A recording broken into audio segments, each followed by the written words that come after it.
My sister stole my fiancée and sent me a wedding invite. At the ceremony, she announced, she's the one he settled for first. Everyone laughed, until my date stood up and said, actually, I'm her upgrade. The room went silent when they saw who he was. Hey Reddit, I never thought I'd be the kind of woman who would lose her fiancé to her sister. That's the stuff of bad soap operas or over-the-top dramas. Not my life. Or so I believed, right up until I walked into a cafe 2 months before my wedding and saw them together, holding hands like teenagers who thought they were invisible. My younger sister, Natalie, with her perfectly curled hair and manipulative smile, sitting across from my fiancé, Evan, who looked like he'd just been caught red-handed. Because he had. It took me a few seconds to register what I was seeing.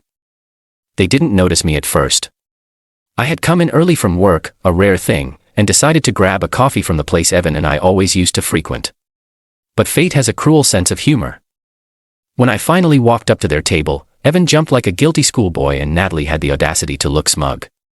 I didn't scream. I didn't cry. I just said, so this is why you've been busy. Evan stammered something about love being unpredictable. Natalie didn't even bother making excuses. She said, maybe he was always meant to be with me. You're just the warm-up. 2 weeks later, the wedding invitations started going out. Including one to me. Yes. My sister invited me to her wedding to my ex-fiancé. It was either her twisted sense of dominance or just pure cruelty. Probably both. The envelope came in a sleek, white design with gold lettering. I stared at it for a long time. I should have burned it. Thrown it away. Anything except what I ended up doing. Marking the date on my calendar. I wasn't going to let her have the last laugh. But I wasn't planning to go alone. After a long night of rage and wine-fueled tears, I called the one person I swore I wouldn't reach out to again. Carter. Carter and I had history. We dated years ago, when I was in grad school, and he was just starting his photography business. He was older, confident, the kind of man who made everyone in a room look twice. But we had split amicably when life pulled us in different directions. We always kept a respectful distance, but I remembered him saying once, if you ever need a favor, you know where to find me. So I found him. At first, he laughed when I told him about the wedding. Then, when I asked if he'd go as my date, he paused for a second and said, absolutely. Let's make it a night to remember. The weeks leading up to the wedding were filled with an odd mix of dread and determination. I bought a deep emerald green dress that hugged all the right places. I booked a hair appointment, nails, the works. If I was going to show up to that circus, I'd do it looking like I belonged on the cover of a magazine. The night before the wedding, Carter arrived in town. We met for dinner, and honestly, I was surprised by how easy it felt to fall back into rhythm with him. He hadn't changed much. Still charming, still sharp.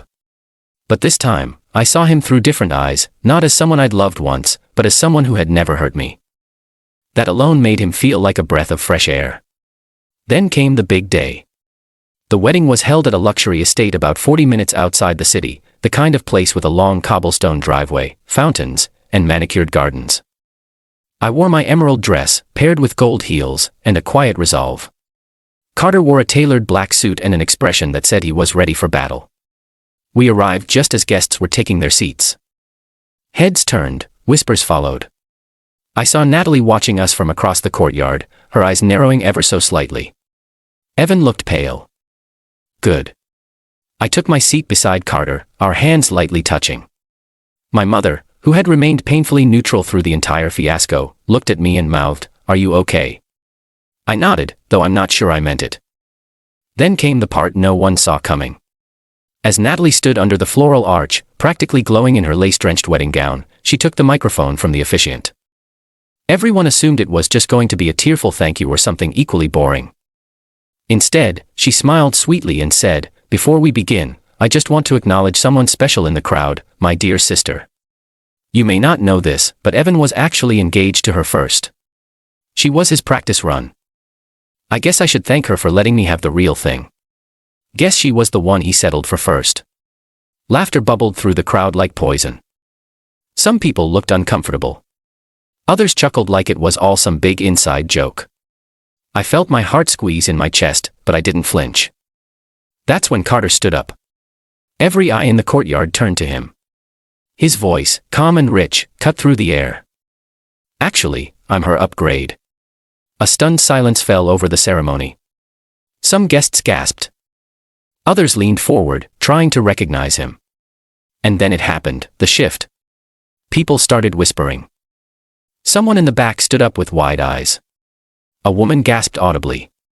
I saw one of Evan's groomsmen elbow him and mutter something like, "Dude, do you know who that is?" Natalie's face went white. The moment felt suspended, like we were all waiting for the next domino to fall. Because Carter wasn't just anyone. He wasn't just my ex. He was now one of the most renowned photojournalists in the country. He had shot war zones, disasters, celebrity profiles, and won a Pulitzer last year for his haunting portrait series from Eastern Europe. People had seen his face in magazines, news segments, exhibits. And suddenly, I wasn't the ex-fiancée who had been publicly mocked. I was the woman whose date had just shattered every ounce of my sister's smugness with one sentence and the weight of his presence alone. But that wasn't even the most shocking part of the night. Because what happened next would change everything. The courtyard had never been so silent. For a moment, even the birds and the surrounding trees seemed to hold their breath. Carter didn't sit back down right away. He kept his gaze on Natalie, who was now clutching her bouquet, like it was the only thing keeping her upright. Evan looked like he wanted to melt into the floor. Guests were glancing between them and Carter, the realization spreading like wildfire across the venue. Someone whispered, "Isn't that Carter Hayes? The photographer? The one from the war zone pieces?" Another murmured, "Didn't he date that actress last year?" It was as if a celebrity had just walked onto a reality show mid-episode. Because in a way, that's exactly what it felt like. Reality crashing headfirst into Natalie's carefully curated fantasy. I slowly stood up beside Carter, not saying a word. I didn't need to.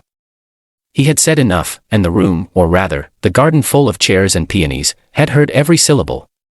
Natalie tried to recover. She forced a laugh, a brittle, hollow sound. "Oh, come on, it was just a joke. Can't we all just lighten up?" But it was too late. My aunt stood up from the second row and muttered loud enough for several people to hear, "That's not something you say to your sister. Not on your wedding day. Not ever." Natalie's smirk vanished. The officiant awkwardly cleared his throat, trying to regain control. "Shall we continue?" But Evan did something I didn't expect. He turned to Natalie and said, "Why did you do that? I told you not to mention her." Natalie's eyes widened. "You're seriously going to do this now?" "Yes," Evan said. "Because I warned you. I told you that if you kept trying to humiliate her, I'd walk away. You said you just wanted her to see the wedding. I didn't agree to this circus." People started murmuring again. I'll admit it. Part of me wanted to savor this. To enjoy every second of the chaos they'd brought upon themselves. But another part of me, the part that still remembered crying over Evan 6 months ago, just felt numb. Like I'd already mourned this mess. Natalie hissed, "You're just embarrassed because her date upstaged you." Evan didn't deny it. "Maybe," he said. "But at least she never weaponized my mistakes to boost herself." And with that, Evan walked off the altar. Not toward me. Not toward Carter.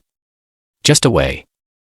Out the side gate, jacket half-buttoned, like a man who had just woken up from a delusion and didn't like what he saw. People stared after him. Some were too stunned to react. Others started to stand, uncertain if the wedding was still happening. My mom buried her face in her hands. My dad stood up to chase after Evan, while Natalie just stood frozen in her custom-made gown, her lipstick trembling. I turned to Carter. "We should go." But Carter didn't move. Not right away. He looked at Natalie and said, "You know, there was a time I thought your sister was too soft for this world. That she'd never learn how to protect herself. I'm glad I was wrong." And with that, we walked out. The air outside the estate felt lighter, like we'd stepped out of a pressure cooker. My heels clicked against the stone path, my hand still tucked into Carter's arm. Neither of us spoke until we got back to the car. Then I finally exhaled. That was the lot. Carter smirked. "You sure know how to throw a party." We drove back into the city in silence for a while. I watched the trees blur past the window, the sun dipping low over the horizon. I should have felt vindicated, maybe even triumphant. But what I mostly felt was tired, not sad. Just finally done. Later that evening, my phone blew up with messages, some from extended relatives, some from old friends who had been at the wedding. The general tone was disbelief mixed with admiration. "I don't know what kind of glow-up you had, but damn, your sister humiliated herself. That man you brought, wow. Tell me everything. I knew she was cruel, but I didn't think she'd try to ruin her own wedding just to mock you. Honestly. Good for you." Even my mom texted. "I'm sorry. I should have stopped her. I was trying to keep the peace. But I see now that silence just enabled her. I'm proud of you." I didn't respond right away. There would be time for all that later. Carter stayed the night. Not in a romantic way. We didn't rush into anything. We shared a bottle of wine, curled up on the couch, and talked. About the past. About the absurdity of the day. About where we'd gone wrong the first time we were together.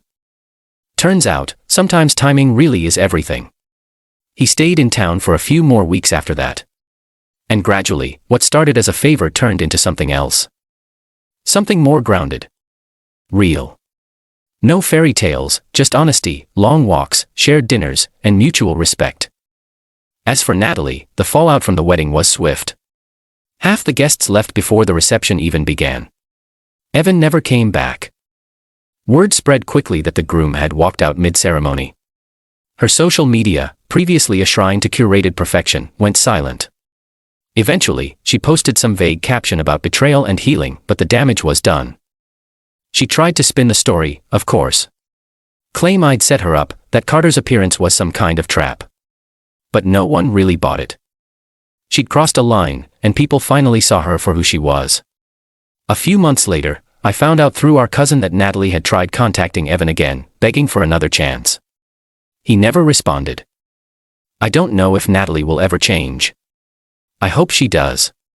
But I'm no longer waiting around to see it. I've stopped giving her rent-free space in my head. And as for me, well, Carter and I are still figuring things out. No labels, no pressure. Just something that feels honest and healthy. A real upgrade. Not just from Evan, but from everything I used to believe I had to tolerate to be loved. I learned something powerful through all of this. Sometimes the best revenge isn't a dramatic scene, or a carefully executed takedown. It's simply living well, confidently, authentically, in front of the people who once tried to tear you down. And if they happen to fall apart while watching, well, that part's just a bonus.